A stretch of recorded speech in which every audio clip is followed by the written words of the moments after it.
Hello विद्यार्थी, आप सभी का गवर्नमेंट कॉलेज रामगंज मंडी के कॉमर्स यूट्यूब चैनल पर स्वागत है। आज हम वित्तीय कार्य का संगठन, ऑर्गेनाइजेशन और फाइनेंस फंक्शंस के बारे में अध्ययन करेंगे। तो एक फर्म के अंतर्गत क्या वित्तीय संगठन होता है, तो उसके बारे में हम आज अध्ययन करेंगे। वैसे तो देखो, व्यावसायिक संस्थाओं में वित्तीय कार्य, प्रत्येक जो व्यावसायिक संस्था होते हैं ना, उसमें वित्तीय कार्य समान रूप से नहीं होता, समान रूप से लागू होता है, परंतु वित्त कार्य का संगठन एक उपक्रम से दूसरे उपक्रम में भिन्न होता है। वित्तीय कार्य का संगठन फर्म की प्रकृति, आकार, परंपरा तथा अन्य विशेषताओं पर निर्भर करता है। देखो, जैसे उदाहरण के तौर पर मैं बताता हूँ कि एक छोटे उपक्रम में वित्त कार्य के लिए अलग से किसी वित्त अधिकारी की नियुक्ति की आवश्यकता नहीं होती, बल्कि स्वामी ही समस्त कार्य संपन्न करता है और वह उपक्रम की आवश्यकता के अनुसार अनुमान लगाकर रोकड़ बजट तैयार करता है।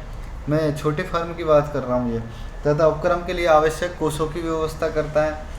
ऐसे छोटे उपक्रमों में स्वामी ही समस्त प्राप्तियाँ, जितनी भी लोगों से कुछ भी प्राप्त करना है, पैसे वगैरह, उनका सबका काम स्वामी ही करता है। भुगतान का कार्य भी स्वामी देखता है। छोटा फर्म में एक दो आदमी काम करते हैं, तो वो सभी, उसमें जितने भी पैसों की आवश्यकता होती है स्वामी के द्वारा ही निवेश किया जाता है, इसलिए उसका संगठन कोई ज़्यादा बड़ा नहीं होता छोटे फर्म का।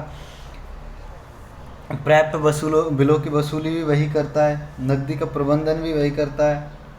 तो ऐसे में एक छोटे फर्म के लिए इस चीज़ की आवश्यकता नहीं होती। पर जो बड़े व्यावसायिक उपक्रम है, उसमें वित्त प्रबंधक अथवा अधिकारी की स्थिति अत्यधिक महत्वपूर्ण होती है। सामान्यतः कंपनी के शीर्ष जो स्थान होता है, उस पर होता है वित्त प्रबंध।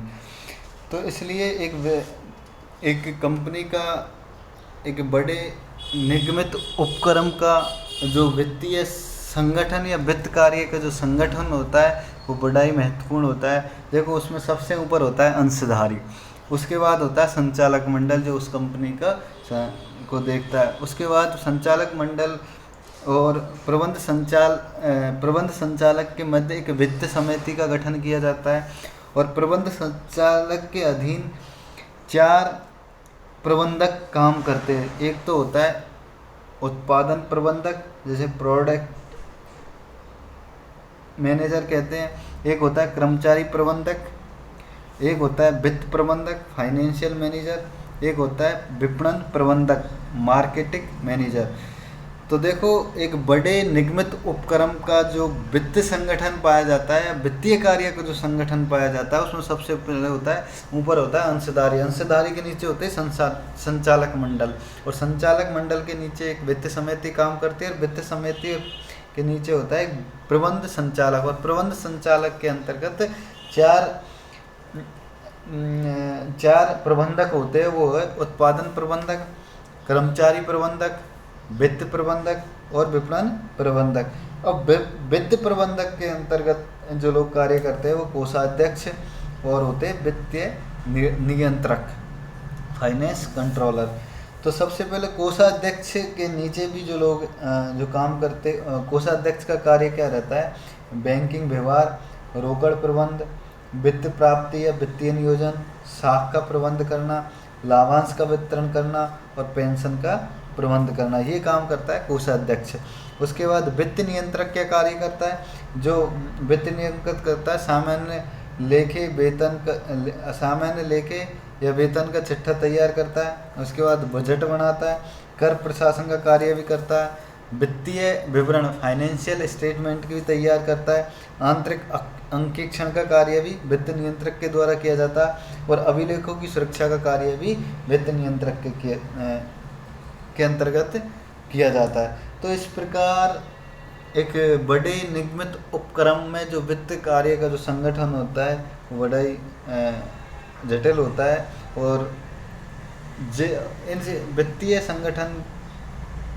वित्तीय संगठन के कारण ही किसी बड़े निगमित उपक्रम अपने जो लाभांश है, उसको लाभ को अधिकतम कर सकता है। आगे देखो, वित्तीय संगठन को प्रभावित करने वाले तत्व। अब वे कौन से तत्व जो एक वित्तीय संगठन को प्रभावित करते हैं? तो सबसे पहला होता है विभिन्न, सबसे पहला जो प्रभावित करने वाला तत्व है विभिन्न वित्तीय आवश्यकताएं। देखो कि सभी फर्मों की वित्तीय आवश्यकताएं समान नहीं होती, सही है, बल्कि वे उनके व्यवसाय की प्रकृति, आकार तथा वित्तीय क्रियाओं की तीव्रता आदि से प्रभावित होते हैं। उदाहरण के तौर पर एक विनिर्माणकारी फर्म को स्थायी संपत्ति के क्रय के लिए बड़ी मात्रा में पूंजी की आवश्यकता होती है, जबकि सेवा उद्योगों में फर्म की वित्तीय आवश्यकताएं कम होती है तथा ग्राहकों को प्रदान की जाने वाली सेवाओं से संबंधित वित्तीय प्रणाली विकसित करती है। तो जैसे इसमें कहते हैं ना कि विभिन्न विभिन्न वित्तीय आवश्यकताएं, तो एक जो जितनी भी फर्म है, जैसे छोटी फर्म है तो उसकी वित्तीय आवश्यकताएं कम है, कोई बड़ी फर्म है तो उसकी वित्तीय आवश्यकताएं अधिक है, तो यह भी उसको फर्म के संगठन को प्रभावित करती है। अब है वित्तीय अधिकारियों की योग्यता। जहाँ वित्तीय अधिकारी कम योग्यता वाले होते हैं वहीं साधारण लेखांकन एवं रिपोर्टिंग संगठन विकसित किया जा सकता है जो बगैर अधिक वित्तीय विशेषज्ञता के कार्य करता है। तो यह भी एक वित्तीय अधिकारी की योग्यता भी एक वित्तीय संगठन को प्रभावित करती है। वित्तीय प्रणाली, संस्था द्वारा अपनाई गई वित्तीय प्रणाली बहुत ही परंपरागत प्रणाली, ट्रेडिशनल सिस्टम से लेकर अत्याधुनिक प्रणाली हो सकता है, मॉडर्न सिस्टम हो सकता है। वित्तीय प्रणाली देश की अर्थव्यवस्था, कार्यशील वित्तीय संस्थाओं एवं वित्तीय बाजार से प्रभावित होती है।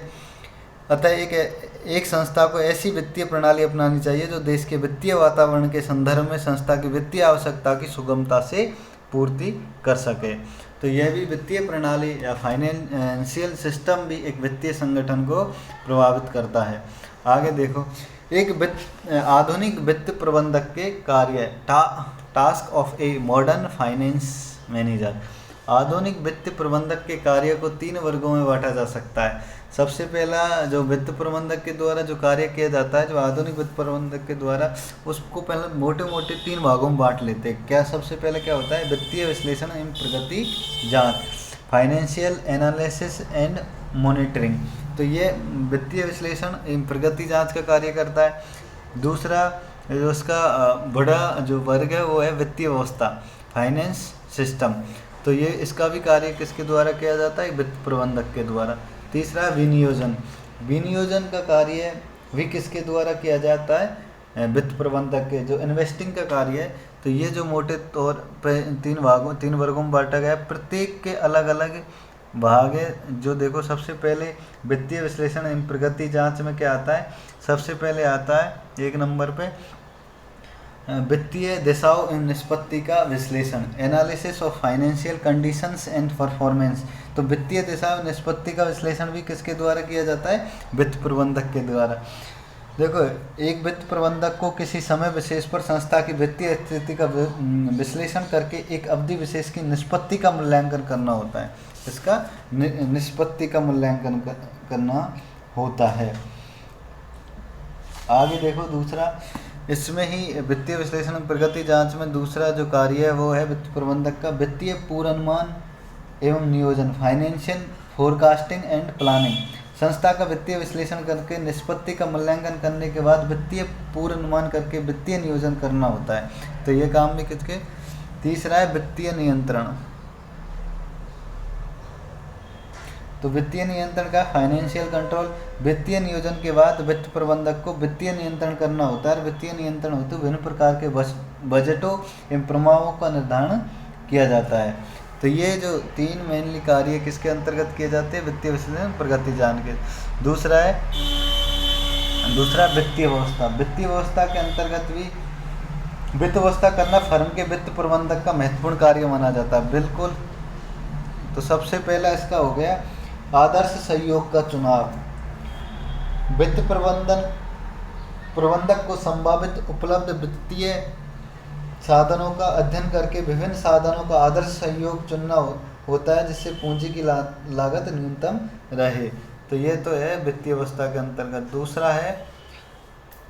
दूसरा है वित्त प्राप्ति की शर्तों व समय का निर्धारण। यह भी कार्य वित्त प्रबंधक के द्वारा से लाभों का वितरण तथा प्रतिधारित अर्जनों के संबंध में निर्णय। तो इसके अंतर्गत क्या करता है? वित्त प्रबंधक को फर्म द्वारा अर्जित लाभ को अंशधारियों में लाभांश के रूप में बांटना एवं संस्था में प्रतिधारित अर्जनों के रूप में रोकने के संबंध में निर्णय करना होता है। तो ये भी हुआ। तीसरा इसका है विनियोजन, इन्वेस्टिंग। तो इन्वेस्टिंग के अंतर्गत, विनियोजन के अंतर्गत देखो क्या क्या आता है। विनियोजन के अंतर्गत सबसे पहले आता है, विनियोजन के अंतर्गत देखो क्या क्या आता है। तो सबसे पहले विनियोजन के अंतर्गत देखो,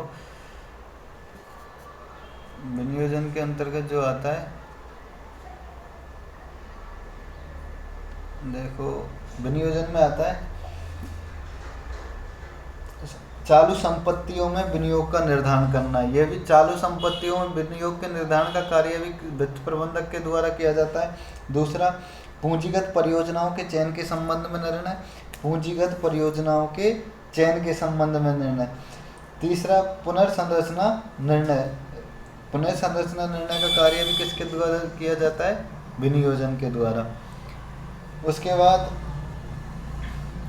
अब हमने जो एक आधुनिक वित्त प्रबंधक के कार्य पढ़े, उसमें हमने 3 वर्गों में वित्त प्रबंधक कार्य को मोटे मोटे तौर पर बांटा गया था। उसके भी जो 3 वर्ग थे और प्रत्येक वर्ग के उपभाग भी हमने पढ़े। तो इस प्रकार हमने आज से जो आधुनिक वित्त प्रबंधक के कार्य, उससे पहले हमने एक वित्त कार्य का संगठन, उसके बारे में चर्चा की कि संगठन में सबसे पहले अंशधारी होते हैं, अंशधारियों के नीचे संचालक मंडल होता है, संचालक मंडल के नीचे एक वित्त समिति होती है और वित्त समिति के नीचे प्रबंध संचालक होता है। प्रबंध संचालक के अंतर्गत 4 प्रबंधक कार्य करते हैं, उत्पादन प्रबंधक, कर्मचारी प्रबंधक, वित्त प्रबंधक और विपणन प्रबंधक। तो इन सब के बारे में अपने आज अध्ययन किया। आगे हम जो अगला जो अपना इसी अध्याय के जो अगला चैप्टर है, इसी चैप्टर का जो अगला टॉपिक है वो है आधुनिक वित्त प्रबंधक के दायित्व के बारे में पढ़ेंगे। आप सभी विद्यार्थियों को धन्यवाद। Thank you.